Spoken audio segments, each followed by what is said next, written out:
This is TLV1.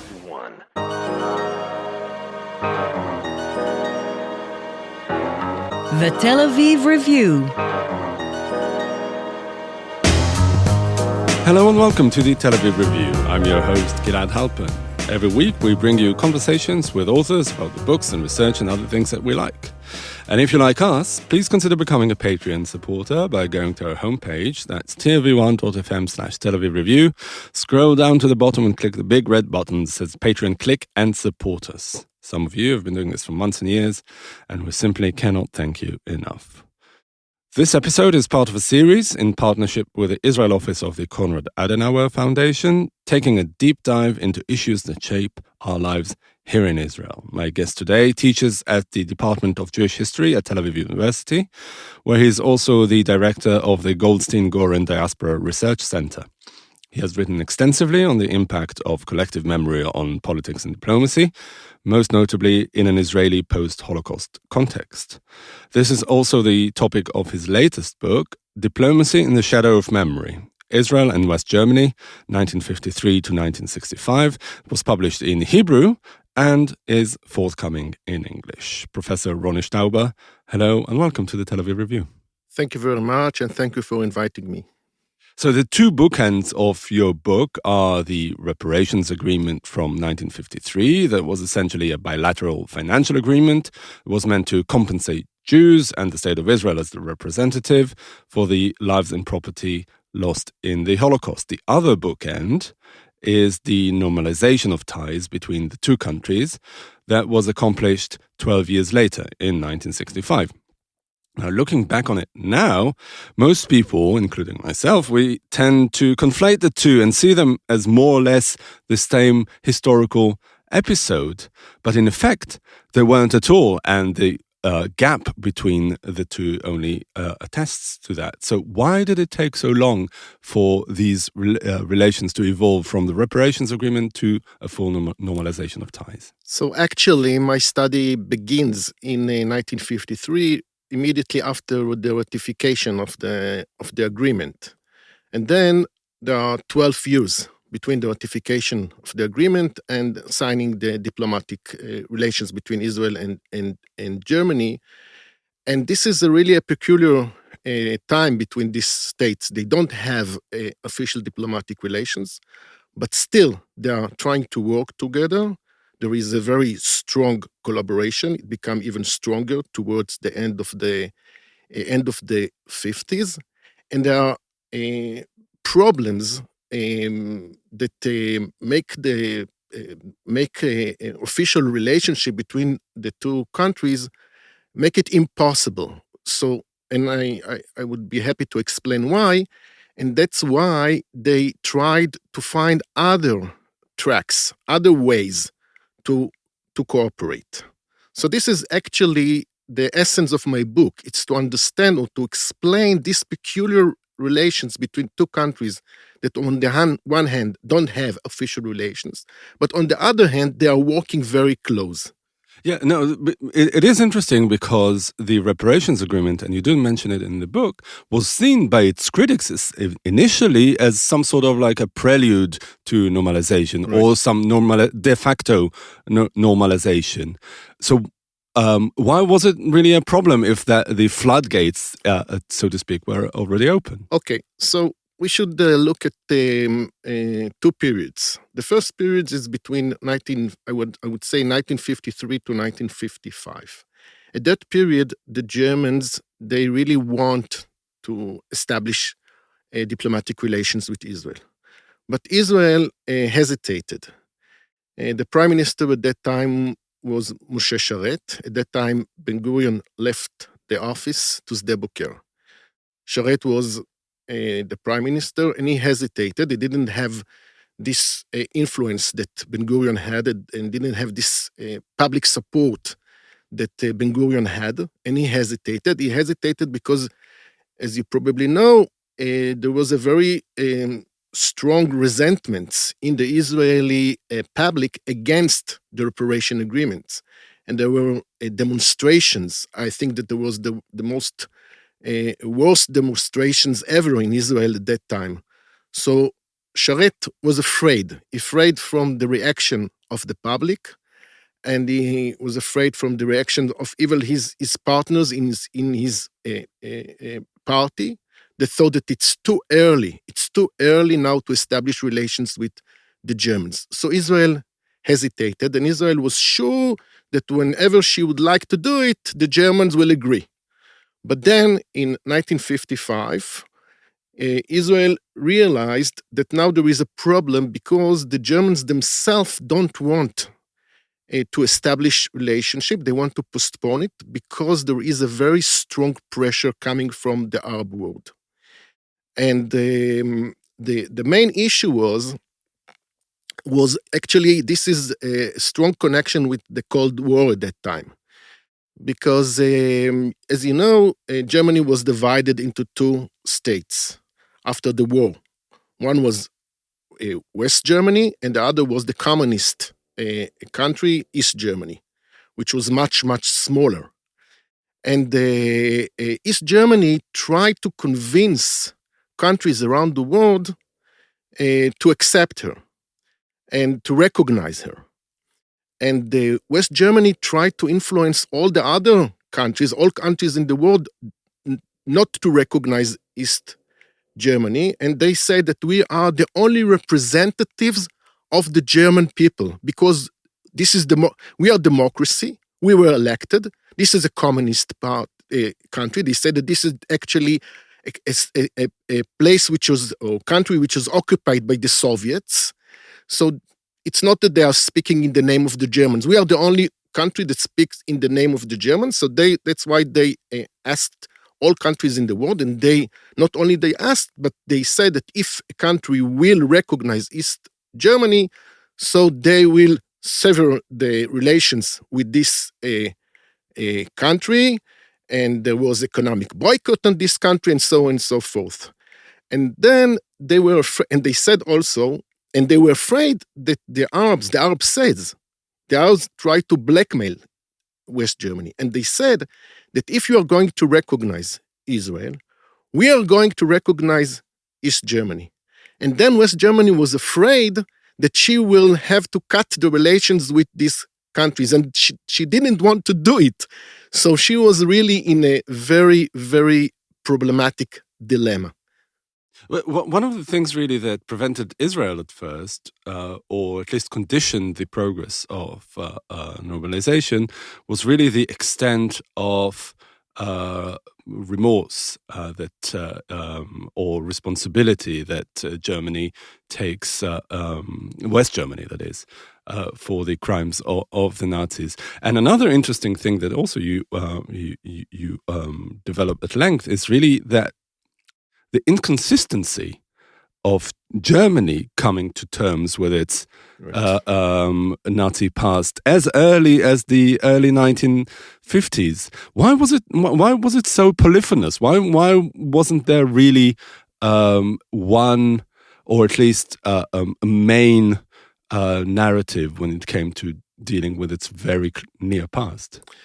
Okay, so probably this is one of the main issues in the relationship between Israel and Germany, and between Germans and Jews after the war.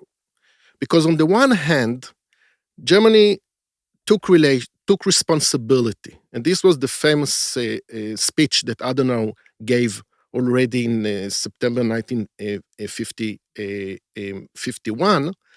And after this speech, Israel was ready to begin its talk with them. So he said, we are taking responsibility on what the Nazi regime did.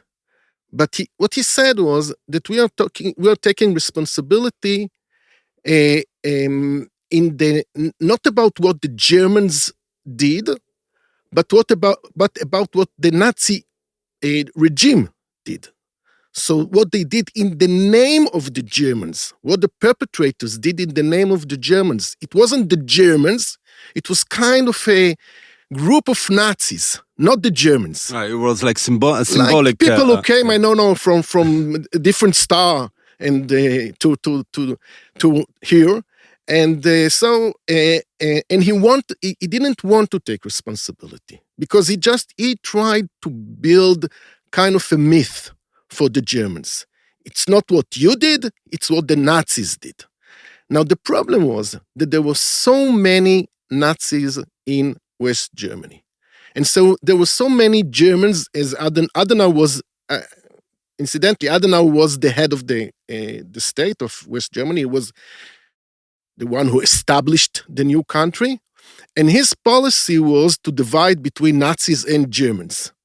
But the thing is that he knew, as everyone, that there were so many Germans who supported the Nazi regime, and so many Germans who loved Hitler and supported Hitler. But what can you do about it? So the only thing that he could do was to build this myth, to divide between Nazis and Germans. And then what he did was, what the German establishment did was, it was a policy of amnesty and integration. The meaning of that is amnesty to Nazi criminals, those who the Allies convicted and were in jail, and they were released, many of them, a lot of them, and given new opportunity to Germans who supported the Nazi party to integrate into the German establishment. So many Nazis who lost their jobs immediately during the denazification. Denazification process was the process of the Allies immediately after the war, when they really took all the Nazis from their jobs and they fired them. And now the German government gave them the opportunity to come back to their positions. And it was really, really terrible when you are looking back, and now we know that there are really Nazis, and really hardcore Nazis, that were in a very high positions in West Germany. I'll give you just example. If you take, for example, Germans or Nazis who were the head of the killing squad in the Soviet Union, and now you can find them as head of police officers all around Germany. So this was really a terrible situation. Everyone knew about it. But the Western world needed now West Germany, because it was kind of a fortress against the Soviet Union. And Israel, as I'll probably explain later, also needed West Germany. And this is something that I need to explain. It was kind of a quid pro quo. I'm giving you something and you'll give me something. Mm-hmm. It was the political interests of the two countries. So it did serve as somewhat of lip service for Germany to say, okay, we are taking responsibility for the Nazi crimes by engaging in this reparation agreement with Israel without doing much about it otherwise. This was what I called in my book the price of the reparations. I mean, Israeli had to pay a moral price for taking the reparations from the Germans. Moral price is not to look at what happening in Germany, not to criticize them, and what the Germans or the German administration wanted from Israel is their support. Why it was so important for the Germans to have relations with Israel and to have relations with the Jewish people. So it wasn't not just Israel. For the German people, or for Adenauer, Ben-Gurion was perceived as the king of the Jewish people in the world. So if Ben-Gurion says, this is the other, and this is a phrase that Ben-Gurion used, the other Germany. So it's not like Nazi Germany. Adenauer is not Hitler. West Germany is not Nazi Germany. And so when Ben-Gurion said, and this is what actually Adenauer asked him to say, West Germany is not Nazi Germany. West Germany is different from Nazi Germany. It's not the same Germany. It's another Germany. It's a democracy, and so on and so forth. This was the price. This was the price that Israel paid for the support given by West Germany. It's interesting because you do go into the differences between Ben Gurion and Sharet in this respect. That Sharet was very much aware of the intricacies and the problematic nature of the memory of the Holocaust in Germany and how it is politicized and used.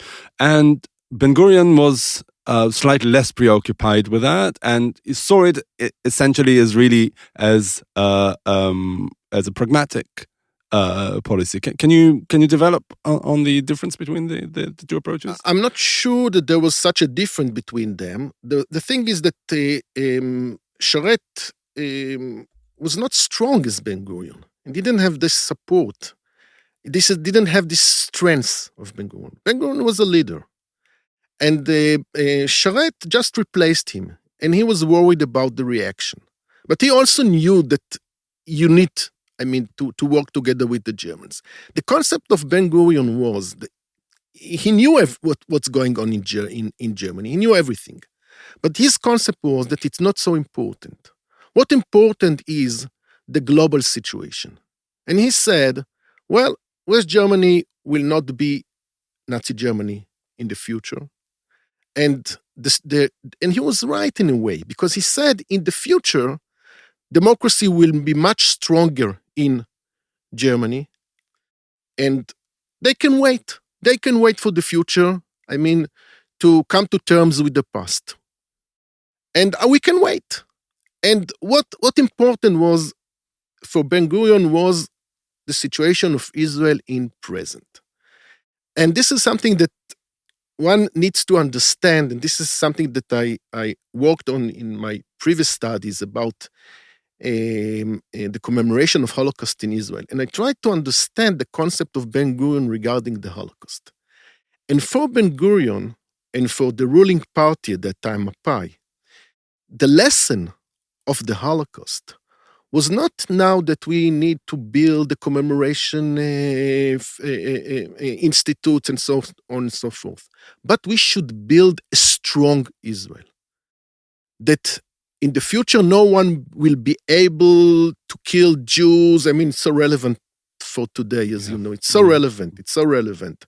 But this was the idea, that the Holocaust will not, that we won't face, the Jewish people will not face the Holocaust again. We should be strong. We should have weapons. We should be a very strong financial country. And for that, he was ready to pay, in the idea that he believed that Adenauer has a good faith. And he knew that the problems of Adenauer has. And he said, okay, I don't care about, I'm not going now to run after Nazis. And also for Ben Gurion said something which sounds terrible. He said that the Nazis of today are the Arabs, not the Germans. They want to kill us now. They want to destroy us. And I must have weapons to prevent the destruction of the state of Israel. So this was the whole concept of the Holocaust. This was the memory of the Holocaust for Ben Gurion. Yeah, a very pragmatic approach. So soon after the Holocaust. Right. And did it really resonate with the Israeli public? Many people were against it, I must say. Many people didn't accept this concept, even in his party. People said, no, Golda Meir, if we'll take, for example, and other, they didn't feel that this is the way that the leader of Israel should speak. They said, you can't speak in our name and to give a forgiveness for the Germans. But, pragmatically, I believe that they knew that he was right. No one stand against him. Let's say when Ben Gurion was in his good days, in the 50s, beginning of the 60s, no one could really stand against him. Later on, it became a more problematic, and really what happened was, like in 1962, 1963, that his friends were more against him in this German policy. And also in general, he was gradually ousted by his party. That's right. Yeah. That's right. So he became part of it. Mm-hmm. You mentioned the Cold War context earlier briefly, and would like you to delve deeper into that, because towards the end of the 1950s, it becomes much more present in this issue, the Israeli-German relations after the Suez Crisis. And the interesting thing is that I would like you to elaborate on is really the involvement of other players, especially the United States, that gradually it ceases to become this bilateral process and gains a much more multilateral essence. Right. So United States was a major player in this game from the very beginning. From the very beginning, first of all, West Germany was a creation of the United States. United States created West Germany. United States gave this was the Marshall Plan when she gave a lot of money to Europe, but especially to West Germany. She built West Germany. She built the West Germany army. She was everything for West Germany. And she knew, and she also tried to explain to Germans and Adenauer how much is important for them to have good relations with the Jewish people and with Israel. And one of the things that motivated Adenauer was his belief in the influence of the Jews in the United States. This was one of the major things that really motivated him. We know that whenever he intended to visit United States, before that he gave a speech how much the Jews and Israel are important for him. Because maybe when he is like many people, non-Jews people, he exaggerated about the influence of the Jews in the United States, but he thought that they are very, very important. And also, the situation in West Germany was very important for Jewish organizations in the United States. For example, the American Jewish Committee or the Anti-Defamation League. They used to visit West Germany. They used to send people to visit West Germany and to see what is happening and to try to help the Germans to build their democracy. It was very important for Jews for Jewish organizations in United States. So there was a very strong relation with them. And it was very important for the relations with United States and with Jewish people in the United States was very important for the Germans. Now, there was this problem that the Americans had to take into consideration. Because in the 50s, even after the Suez crisis, the United States still thought that she will be able to convince the Arabs not to go with the Soviets and to stay in the Western camp. And that time, the leader of Egypt and the most stronger person in the era was Nasser. And they tried to convince him not to go. So they thought that maybe there is even a chance to do it. So they didn't really, you can find that they didn't try to convince the Germans to establish relations with Israel. And from time to time, they even told them not to do it, or they give them a hint not to do it. So they were very involved in the situation between Israel and West Germany, and the peak of their involvement was at the beginning of the 60s, when they found out that Germany giving weapons to Israel. So when they found out, it was 1964, and at that time, Eshkol was the prime minister. Ben-Gurion left, and Eshkol became the prime minister of Israel. And then in Israel, at that time, it's not like today. People should understand that in the 50s, the Americans didn't want to be the main supplier of weapons of Israel. She didn't want to supply weapons at all to Israel. And she preferred that Israel will buy weapons from European countries like France or Germany, when she didn't know at first about Germany, and that they will pay, but they won't give the weapons directly. And so they won't have problems with the Arabs. So when they found out that the Germans are giving secretly weapons to Israel, they thought, well, this is a good idea. So they convinced the Germans. They weren't in the loop in the beginning. It was done behind the back. It was done behind the back. There is a story in my book when the Americans found out that they knew something, but they weren't sure, and maybe they decided that this will be best not to ask.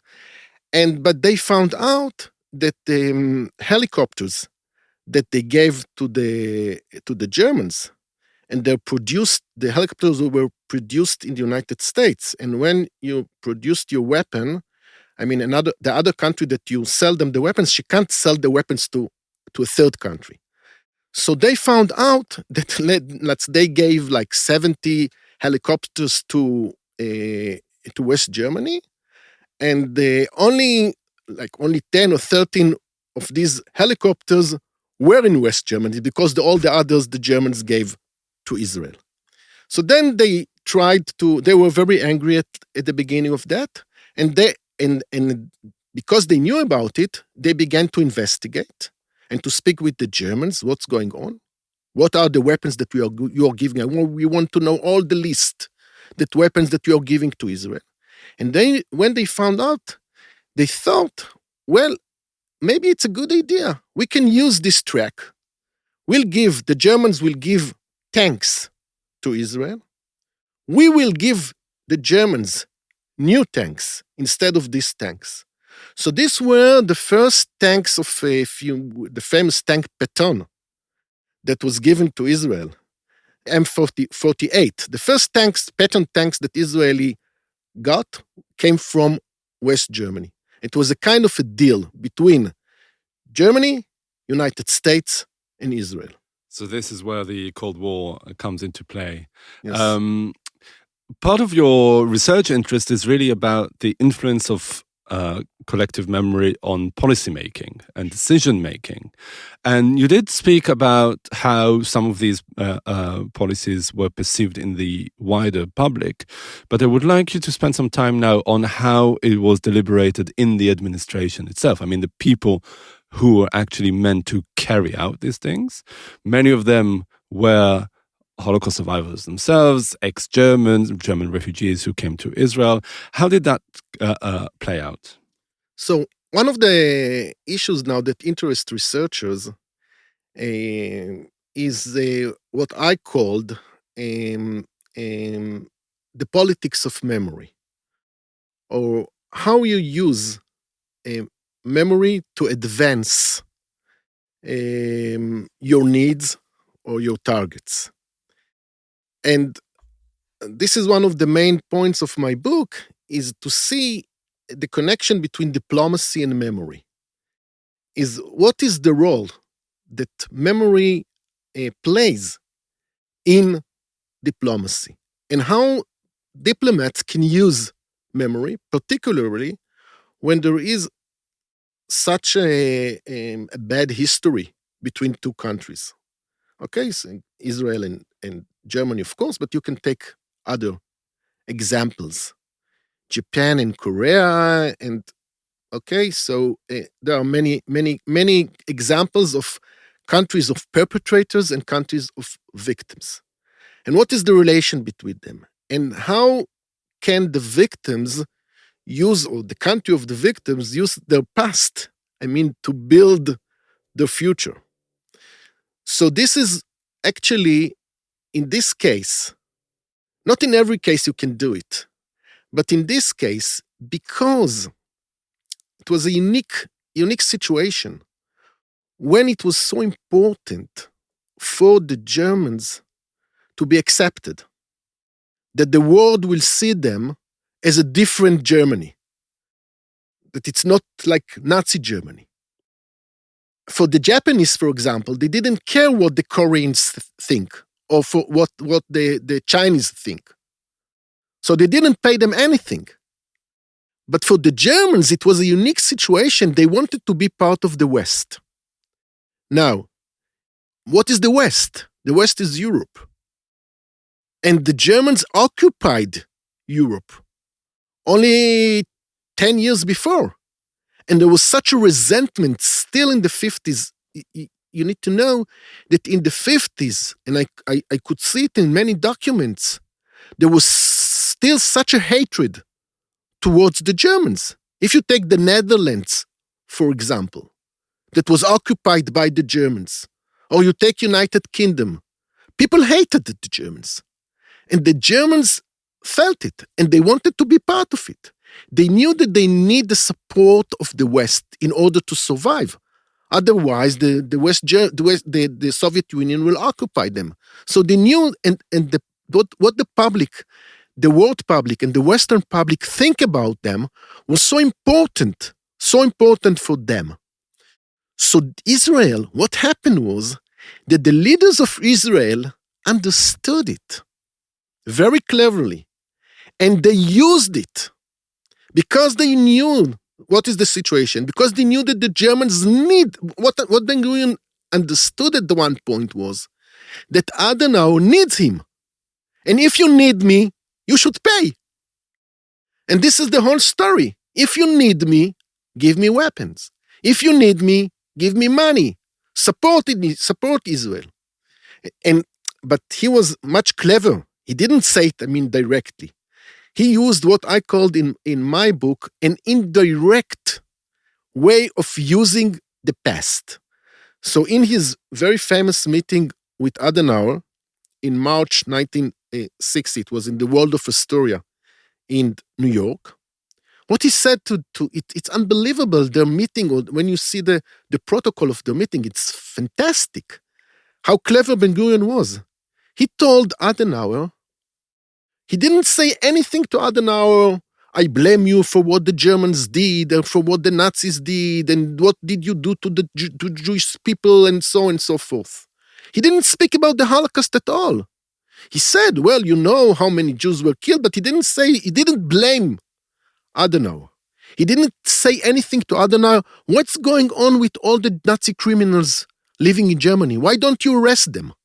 He didn't say a word about it. And the only thing that he said to Adenauer, I am inviting you to participate in the building of the state of Israel. So Adenauer, the head, just imagine, Adenauer, the head of the country of the perpetrators, those who were responsible for killing 6 million Jews. Now he is being invited by Ben-Gurion, by the head of the state of the victims, to be his partner, to build the Jewish state. Yeah, this was very clever. It's really interesting what you're saying, because now we tend to think about Israel as this kingmaker. Especially with relation to the United States, how important a role it plays in the political debate there. But the fact that we know that, in the beginning of the Cold War, it wasn't at all the case. It's really interesting to see that Ben-Gurion, despite the much inferior position that it was in, could exploit it for his needs. Yes, because he knew what the situation of West Germany, and also he understood towards the end of the 60s that the Jewish tragic past is something that he can use, not only with West Germany, but also with the Europeans.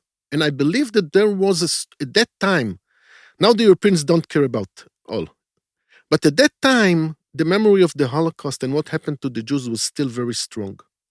And you also need to know that at that time, there were also in the leadership, if we take, for example, France, there were people who were in the undergrounds during the war, who became now the leaders of France. And they were part of it. It's not, for them, it was like present. And they knew what happened to the Jews, and they worked with Jews, so it was really a different situation. Yeah. So it was a lived experience of many of the Europeans. And when Ben-Gurion decided to bring Eichmann, to capture Eichmann and to bring him to trial in Israel, one of the things when he tried to explain his government, in the first meeting that the government had, after the announcement that Eichmann is in Israel and we are going to have a trial, and so he tried to explain his government, why did I bring Eichmann? Why didn't we could kill him in Buenos Aires? Oh, no problem. We could kill him on the spot. Why did we decide to have this trial in Israel? So he gave two reasons.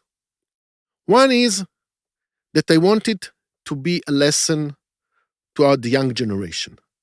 The Jews won't go like sheep to the slaughters again, and they will protect themselves and so on. And see what happened to Jews when they lived outside of Israel. It's again very problematic to speak about it today. But that's what he said, that the most safe people in the world, place in the world is Israel. Okay, so we can talk about it today, but it's a really problem. But that's what he said. And he said, well, this is one thing. The other thing is that I want the world to remember. There was a Nuremberg trials, but the Nuremberg trials wasn't really about the Holocaust. And the world don't remember anymore. And I want them to remember. I will add something, kind of a speculation to this point. At that time, this was the beginning of the nuclear project of Israel in Dimona. And this was the time when the Americans began to understand what's going on. It was the Kennedy era, and Kennedy began to put pressure on Israel to close. And I believe that one of the ideas of Ben-Gurion was to say, if we won't have this bomb, we won't be able to protect Israel. And the bomb is against new Holocaust. Yeah. So this is either Eichmann or the bomb. Yeah. This is a connection between the bomb and the Holocaust. Yeah, and the early 60s, and that is probably leading me to my next and perhaps last question, is really about how things change in the dynamic of Holocaust remembrance in Germany, but also globally in the early 1960s. Of course, with the Eichmann trial, that again brings it to center stage. But also there are other things in Germany, including the Auschwitz trials in Frankfurt in 1963. 1965. Yeah, so around that time, there's this somewhat, the Holocaust memory discourse in Germany and globally is taking a different shape. How did that affect Israeli-German relations? First of all, it was a very slow process in Germany and in the world. You can probably know that there was this television series in the 70s, a Holocaust, which had a very influence on people in the United States and also in Germany. So the process was very slow. People knew about the Eichmann trial, and they knew, of course, about the Auschwitz trials. But still, there was this old generation in Germany. It wasn't so easy. What happened was that in the end of the 60s, in the student rebellion, all Europe, German youth began to ask their parents, what did you do in the war? And you can't give me or tell me what to do. You can't tell me what to do when you, received all the orders from Hitler. So what Adenauer tried to do, what you said earlier, this formulation basically collapsed. There's separation between the Nazis and Germany. Right now, people said the Germans were the Nazis. It was still a slow process, but no one will tell you now in Germany that there was a division between Germans and Nazis. But even Adenauer, when we tried to do it, maybe he thought, well, in the future, we will be able to come to terms with the past, to understand the past, and maybe we'll be more courageous. But now we can't, because we are building. The thing is that Adenauer and Ben-Gurion, both of them, they built countries. So Adenauer said, well, when I'm building the country, when I need a society, when I need an integration, I can't really open all the Pandora boxes and deal with the past. And that happened in the 1960s. And it was really a slow process. But at the same time, the Germans began, and this is still, a very delicate situation. What is the relation between Israel and Germany? Is it a special, what they call the special relations based on the past? Do the Germans always need to take into account the past? Can they criticize Israel? The Germans already in the 70s began to speak about regular relations, not about special relations. So, or maybe kind of a combination. And the situation of, if we always should take the past into consideration, became a problem and still a problem. All right, Professor Roni Stauber, author of the newly published Diplomacy in the Shadow of Memory. Thank you very much for joining us today. Thank you very much. And also many thanks to Itai Shalom, the manager of TLV1 Studios, and to the Konrad Adenauer Foundation for their generous support. And now we've got a request, because many or most of you listen to us on the Apple Podcasts app, and would like to ask you to please consider writing a review. You too can support us by going to our website and subscribing onto a Patreon campaign. Check out our archive. It has probably close to 1,000 interviews by now, and probably even more. Like us on Facebook, follow us on Twitter, and most important, join us again next week for another edition of the Tel Aviv Review. And until then, from us here in Tel Aviv, goodbye.